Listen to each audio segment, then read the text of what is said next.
ইসহাকের পর ইয়াকুবের সুসংবাদ দিলাম। সে বলল, হায় আমার কপাল, সন্তান হবে, আর আমি তো অতি বুড়ি, আর আমার এই স্বামীও বৃদ্ধ। এত এক এ তো এক আশ্চর্য ব্যাপার। তারা বলল, আল্লাহর কাছে তুমি আশ্চর্য হচ্ছ, ওহে ইব্রাহিমের পরিবারবর্গ।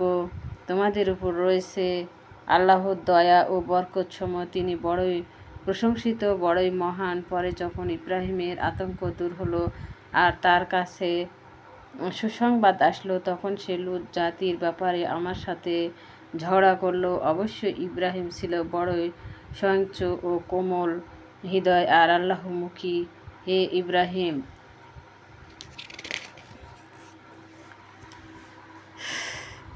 আরিদ আন হাজা, মানে এ থেকে তুমি নিবৃত্তি হও। তোমার প্রতিপালকের নির্দেশ এসে গেছে, তাদের প্রতি শাস্তি আসবে যা রদ হবার নয়। আমার প্রেরিত ও বার্তাবাহকগণ যখন লূতের কাছে আসলো, তাদের আগমন সে ঘাবড়ে গেল, তাদেরকে রক্ষায় নিজেকে সমর্থক মনে করল আর বলল, আজই বড় বিপদের দিন। তার কওমের লোকেরা হুড়মুড় করে তার কাছে ছুটে আসলো। আগে থেকেই তারা এইরকম অসৎ কাজে অত্যন্ত অভ্যস্ত ছিল। সে বলল, হে আমার সম্প্রদায়, এই আমার নিজের বা জাতির কন্যারা আছে, তারা তোমাদের জন্য অধিক পবিত্র। যদি তোমরা বিয়ে করো, কাজেই তোমরা আল্লাহকে ভয় করো আর মেহমানদের ব্যাপারে আমাকে লজ্জিত করো না। তোমাদের মধ্যে কি ভালো মানুষ এটিও নেই? তারা বলল, তোমার তো জানাই আছে যে তোমার নিজের বা জাতির কন্যাদের আমাদের কোনো দরকার নেই।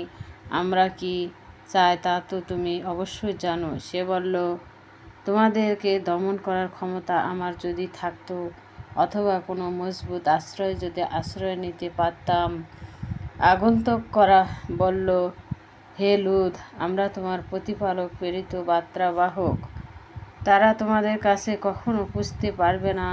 কাজেই কিছুটা রাত বাকি থাকতে তুমি তোমার পরিবার পরিজন নিয়ে বেরিয়ে পড়ো।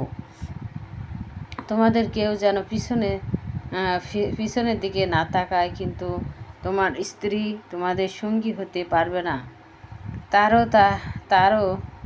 তারও তাই ঘটবে, অন্যদের যা ঘটবে। সকাল হলো, তাদের শাস্তি আসার নির্ধারিত সময়। সকাল কি নিকটবর্তী নয়? তারপর আমার নির্দেশ যখন এসে গেল, তখন আমি সেই জনপদকে উপর নিচ করে উল্টে দিলাম আর তাদের উপর স্তরে স্তরে পাকানো মাটির স্তর বর্ষণ করলাম। সে প্রস্তর খণ্ডের প্রতিটি তোমার প্রতিপালকের নিকট চিহ্নিত ছিল। জালিমদের জন্য এই শাস্তি বেশি দূরের ব্যাপার নয়। আর মাদিয়ানবাসীদের কাছে আমি তাদের ভাই ও আইয়ুব পাঠিয়েছিলাম। সে বলেছিল, হে আমার সম্প্রদায়, তোমরা আমার ইবাদত করো, তিনি ছাড়া তোমাদের কোনো সত্য ইলাহি নেই, আর মাপে ও ওজনে কম দিও না। আমি তোমাদেরকে ভালো অবস্থাতেই দেখছি, কিন্তু আমি তোমাদের জন্য শাস্তি আশঙ্কা করছি যেদিন তোমাদেরকে চতুর্দিক থেকে ঘিরে ধরবে। হে আমার সম্প্রদায়, মাপ ও ওজন ইনসাফের সঙ্গে পূর্ণ করো। লোকদের তাদের প্রাপ্য কম দিও না, আর জমিনে ফাসাদ সৃষ্টি বাড়িও না। আল্লাহর অনুমোদিত অর্থাৎ লাভ তোমাদের জন্য উত্তম, যদি তোমরা মুমিন হও। আমি তোমাদের পর্যবেক্ষণ নই। তারা বলল, হে শুআয়ব, তোমার ইবাদত কি? তোমাকে এক হুকুম দেওয়া যে আমাদের পিতৃপুরুষ যার ইবাদত করত আমরা তা পরিত্যাগ করি, বা আমাদের ধনসম্পদের ব্যাপারে আমাদের ইচ্ছে মাফিক ব্যয় করা বর্জন করি? তুমি তো দেখছি বড় ধৈর্যশীল, ভালো মানুষ। সে বলল, হে আমার জাতির লোকেরা, তোমরা কি ভেবে দেখেছ, যদি আমি আমার প্রতিপালকের স্পষ্ট প্রমাণের উপর প্রতিষ্ঠিত হয়ে থাকি আর তিনি আমাকে তার পক্ষ থেকে উত্তম রিজিক দিয়ে থাকেন, তাহলে আমি কিভাবে তোমাদের অন্যায় কাজের সঙ্গী হতে পারি? আমি তোমাদের যে কাজ করতে নিষেধ করি সেটা তোমাদের প্রতি করার ইচ্ছা নয়। আমি তো সাধ্যমতো সংশোধন করতে চাই। আমার কাজের সাফল্য তো আল্লাহর পক্ষ হতে, আমি তার উপরে নির্ভর করি আর তারই দিকে মুখ করি।